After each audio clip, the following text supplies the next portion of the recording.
So I'm just at my desk and I wanted to look at a little bit at what we're reading in Acts chapter 9 today, and just give you some of those little fun details that make the text a little bit more real, I guess. So I'm just going to point some things out, and just, if you've read it already, you'll just have a little bit more info to reflect on, and if not, this will just be something to look at going forward as you read it today. So the first thing that we see, we're in Acts 9, 32 through 43. So as Peter was traveling from place to place, he also came down to the saints who lived at Lydia. And I just wanted to point out, why would it say he came down? Because if you look at a map, he's not going south like we would say if we went down to Columbus. But it's actually, I think, a little bit northwest of where he was. But it's because of elevation. Because Jerusalem was set at a higher elevation than what was around it. So just think about that. And then after that, he gets to Joppa. So we're at verse 36. And I just want to say Tabitha, which is translated Dorcas. The disciple there is the only time in the New Testament that the word disciple has a feminine form. But Tabitha is a Hebrew name, and Dorcas is a Greek name, and both of them mean gazelle.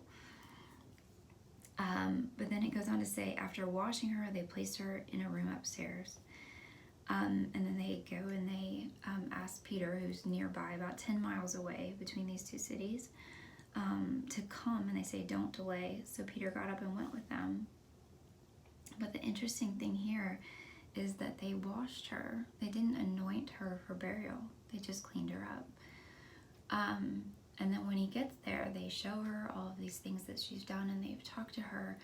So the apparent understanding is that they actually went and got Peter for the purpose of him restoring her to life. So it doesn't say that directly in there, but it's implied by these details. And actually, if you go back to Mark chapter 5, which is referenced in the actual book here, it's our extra reading. Jesus had done a very, very similar thing that Peter was present as a witness for. So Jesus had raised Jairus' daughter from death. She was a 12-year-old girl, and actually in the Aramaic, which is just a fun fact.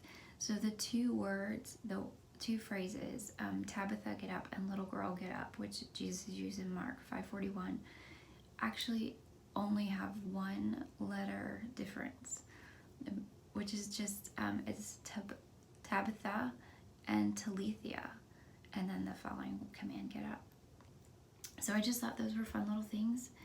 One more thing, sorry. At the very end here at 43, Peter stayed on many days at Joppa with Simon, the leather tanner. And leather tanning in that point in time was considered an unclean trade. And it's presumed that Simon was doing this in his house.